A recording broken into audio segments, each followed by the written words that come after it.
Shark Week. Yep, this will be my final video for the Rokea before they swim back down to the depths. This time, how do you storytell a Rokea story? This is where you need to get a little bit more creative with the wilderness. The city is one thing; you'll have plenty of practice with just Garu and just in like any either actual real world locations or night locations, which are basically fictional cities. But how do you storytell the ocean? Because outside of certain areas, it tends to be a bit samey. So, this is what I would propose. First of all, use the open ocean as fast travel. Before you guys start freaking out, because that was a great Primogen brought up with the Umbra being fast travel. Here's the thing. How many sessions would it take to get from, let's say, from in here, Australia to Hawaii? How many sessions of like you constantly going and you continue on into the vast blueness of sea, looking up, the water becoming lighter blue to almost pure white, looking down, darker blues to almost uh, maybe very dark blue to blacks. It gets kind of repetitive, doesn't it? Which is why I would rather have it as a fast travel. But never. Here's the thing: it's not really technically fast travel per se. Uh, Indiana Jones. You know the gimmick. Indiana Jones boards the plane, or a vessel, or whatever means of transport to get from basically point A to point B, and you follow the red line as you follow along. That's how you do fast travel in the ocean, in the open ocean, with the caveat of you should be able to you should do a survival roll, because they are going to get hungry as they travel along. Each success they get is how many days they would not only travel, but how much fish they would catch during the basically the fast travel session. So that way, like the more successes you get, the more likely your rookie are going to make it to their destination roughly well fed. And not to mention with the occasional stop of this, what I would do a percentile as either. I know everybody's not going to like random encounters. Not all random encounters have to be actual combat. They should be on a percentile. Like good chunk, nothing happens. Small percentage you encounter uh, minions of Creel, and another small chance you encounter Recall. So you can at least try to do a little bit of a side quest where if they can do it within the day, then they can still go travel to the destination that they need to. But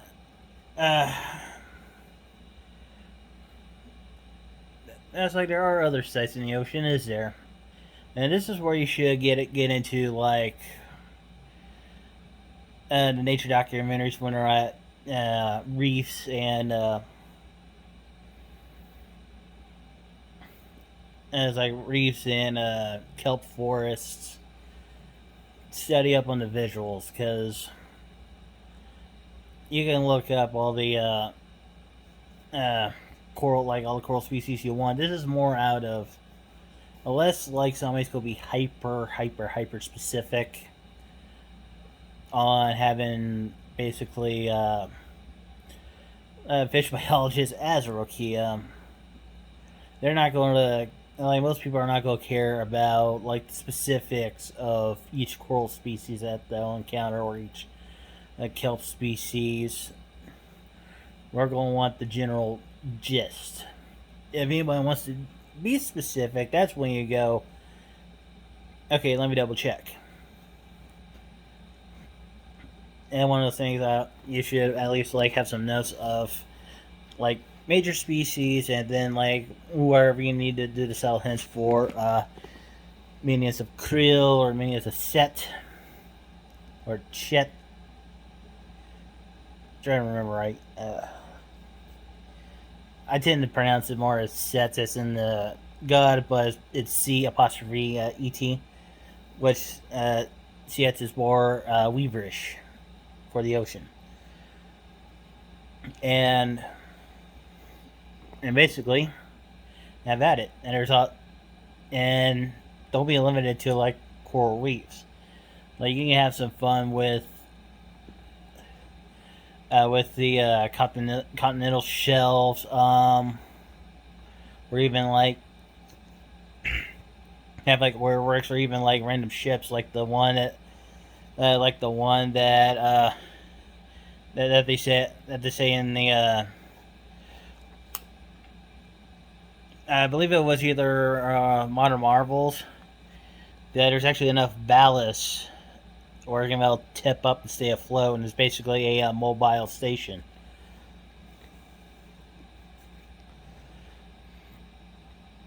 Oil rigs, it'd be a little bit more industrial, but you gotta remember, there may be people on top, but there's also going to be stuff on the bottom.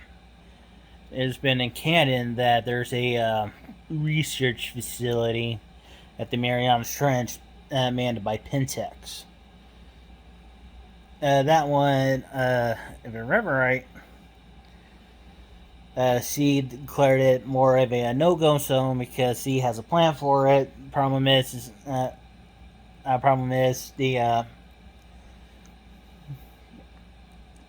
minions currently in that station is more powerful than even the most elder of Rokea. But I would take some inspiration from the Abyss and my personal forbidden favorite, Deep Star 6. And you can set it up to where it's like similar to the Marianas facility, where you can have it like Pentex occupied, or even just have like more like similar like something like Deep Star 6, where it's a legit scientific operation, but it does have some fancy toys if somebody other nation would decide to go boom. And unleash whatever locked away evils or minions, or even long lost creatures that have been sealed away because of natural cause.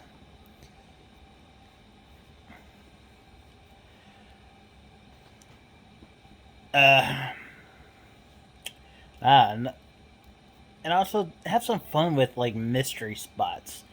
It's also mentioned in the book, much like the Marianas facility is a no-go zone. The Bermuda Triangle is a natural no-go zone because they don't the Rokea don't know what the hell's going on there, and it messes with their with their lateral lines and their sending, that they can go through it, but jinx with them enough to where you want to go wide berth as you can. You're gonna have like a mystery spot where it's like more localized or some weird shenanigans going on. Again, this is one of those ones. It's a mystery spot. Be creative. Why is it like a time paradox? Is it a stuff coming in from the Umbra where it shouldn't be coming into, or ooh,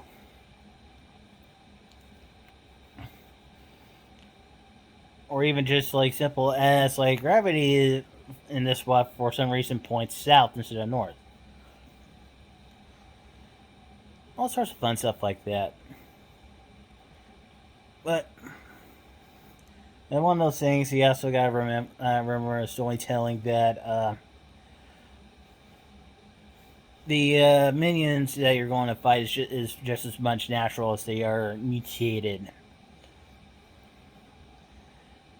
Because Creel is more, maybe it's like it's wormish, but it's also more tentacly, soft-bodied, and unleash the Kraken. So you can about have a lot more like giant like cephalopods and enemies and other squishy body stuff. Set can even do some shenanigans with like because Set is the Weaver is more crustacean and shellfish, so you can have like giant giant clams that could actually trap a shark just more out of like, oh hey, something's swimming in my vicinity. Wink.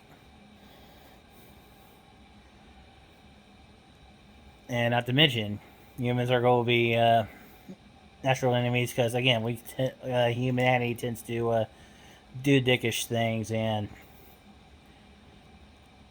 it assumes that it'll be fine. So, other than that, do a little bit. Throw some ideas out there. Do some back and forths, and see what sort of stories you can come up with in the deep